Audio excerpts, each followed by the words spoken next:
I mean, he's going to rule by executive order. He's going to just grant amnesty to who knows how many millions of people. He's going to put them on the welfare roll. He's going to put them on the voting rolls. What do we do about that? What do we do about the other scandals and the criminal breaking of the law with the other scandals? No, there's endless scandals, and it's all the scandals are just all rounding out to get a big goal for the New World Order. But I wanted to get to the border also. Ron Paul has said in many of the debates, I was watching that stuff, like I was obsessed with it when Ron Paul was in all these debates. He brought up in one of the debates, because they were talking about the border, he said repeatedly that we care more about the borders between Afghanistan and Pakistan than we do between the United States and Mexico. Well, that's true. Thank you for calling, and we're going to take more of your calls right after the break. Ron Paul also said, be careful when you build a fence because it can be used to keep you in as well as to keep other people out. We'll be right back with more of your calls. Stay with us. Amnesty by fiat, by executive order by Obama. Should he be impeached? Does he want to be impeached? That's what Steve Stockman said when he went to the border. He said Obama is begging to be impeached, and it certainly looks that way. The Obama administration has openly said that they plan to do executive orders on amnesty, on blanket amnesty, before the midterm November elections. We've had Congressman Gutierrez, who was just speaking at La Raza, said that we should have amnesty for the illegals who are here so that we could punish those who oppose illegal immigration. He's saying that he thinks that we could get 3 to 5 million people given amnesty by executive order. Of course, that number, as callers have pointed out, is probably much higher. We don't have any real numbers to know who's going to be entitled to citizenship by fiat, by the executive order, because we haven't seen those. We haven't seen that defined yet. Now, of course, we also have Senator Pete Sessions saying we need to melt Congress's phone lines to stop Obama's planned executive amnesty.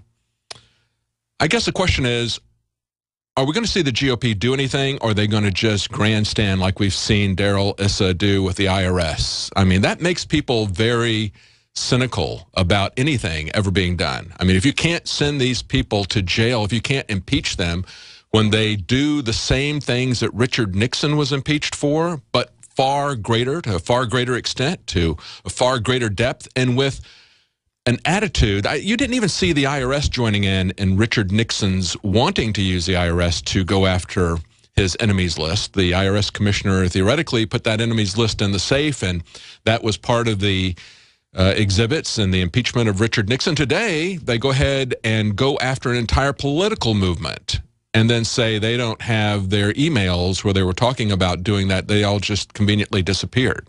So we see this has gone far beyond whatever it was with Richard Nixon. This is not a situation like it was with Bill Clinton, where he was merely caught, and I say merely, it was enough to impeach Bill Clinton, but he was caught with just one thing that came after him, and that was lying under oath about an affair.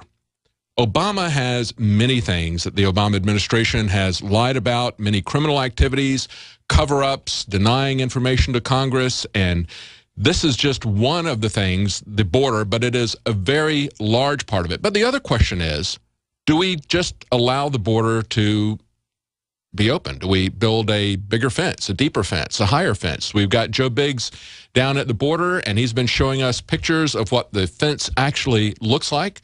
We've seen that a fence that they spend $3 million per mile to build. They also put in gates, and they leave those gates wide open in case it rains. You can see the footprints of the people walking underneath the gates. That's what passes for border protection. Let's take a look at some more of Joe Biggs' reports. All right, here we are about a mile up from where we just had a second ago. Now, what you can see here is a main traffic route right through here for the smugglers. What they do is they pull up a 15-pack van. Now, this is probably, 12 feet high? What they do is they bring it up, stand on top, they have an I-beam to step down on, drop down to this beam, and then come into the country, and they're free. They're home free. Look at this. Right over here, there's a little barbed wire area that's easy to get through. Everybody's done it with some small little pliers. You can just cut right through, and you're home free. Our government is wasting money building this fence, and all they're doing is giving them a spot to step and get over into the country. It's a beard.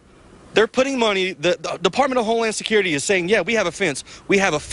But yeah, look at it. I could climb over this. This is ridiculous. Where's the security at? Where is the secure border that they tell us is up, but I have not seen yet? Continue watching our videos because we're going to keep giving you eye-opening, mind-blowing reports down here at the border. I'm Joe Biggs with Infowars.com. Now, as Joe pointed out, it is a beard. It is just a facade that they put up in some areas so they can do photo ops with it. But what is really behind this? Why has this changed so much recently? Well, of course, it's our policies, pulling people in to give them entitlements, but it is also the war on drugs that is really creating the danger, I believe. It's not just economic collapse that we have to look forward to. It is a massive explosion of violence as these gangs come across the border, engage in prohibition. The prohibition racket, just like we saw in alcohol prohibition, you saw rival gangs shooting each other with Tommy guns in the streets. That ended after 13 years, and we now have the New York Times calling for a repeal of prohibition again. Now, one of the things they don't mention in here is that the first time we had prohibition, we had a government and a Congress and a president who had enough respect for the Constitution that they knew they had to pass a special constitutional amendment to give the government the power to prohibit a specific thing, like alcohol. They don't have the power to do that. They don't have the constitutional power to do that. But of course, here we are, about 100 years later, there is no respect for the rule of law or for the Constitution, either from those who are in Congress or the presidency of either party. And so we've had now for 40, 50 years, we've had a war on drugs. Actually, I think it was Nixon that started it in the 70s. And then, of course, we had Ronald Reagan double down with it. He actually went after the users, which is something that they never did under alcohol prohibition. And as Rand Paul pointed out when he talked to the NAACP, this is targeted more so on minorities. We have people who are non-violent offenders, people who have a certain amount of marijuana can go to jail for 55 years. They can get more jail time, mandatory minimums without parole, more jail time than somebody who's committed murder. That's the absurd situation that we have here, but it's not just in our country. It's also the root of the violence in these other countries. It's the root of MS-13 and the Zeta gangs, those gangs that our CIA created, along with the Iran-Contra scandals that happened there, as well as what we see going on in Afghanistan with the heroin trafficking that's there. Poppy production in Afghanistan went from 10% of the world's supply to 90% after the American military moved in there and started protecting those fields and helping those people. We saw what's happened in Central and South America. We know that the CIA and others were behind the increase in crack cocaine. They used it as part of their Iran-Contra scandal. So what do we do about this? Do we depend on the federales in America defending us, just like the federales in Mexico have not defended those people down there? We know that we're no safer now. We have SWAT teams. We have militarized police. We have a loss of due process. So many things have been destroyed in the war on drugs to no effect. To no effect. We still have as many people using these drugs. We could argue that they're using them even more so. If these are criminals in a black market that are giving these things to children and to other people, this is not like they're selling you a car and misadvertising the car where you could go back and sue them. That's why black markets are always so much more dangerous. That's why black markets always create violence.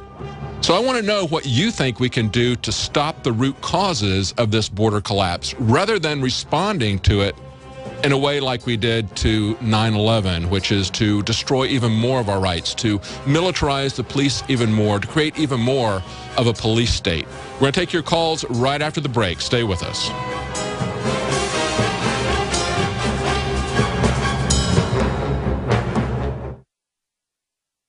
I can taste dirt in it. God knows what's in this. These people just sampled City of Austin tap water straight from the faucet. Next, we had them try a sample of tap water filtered through the Pro Pure G2.0 filtration system. That one is better. Tastes like nothing.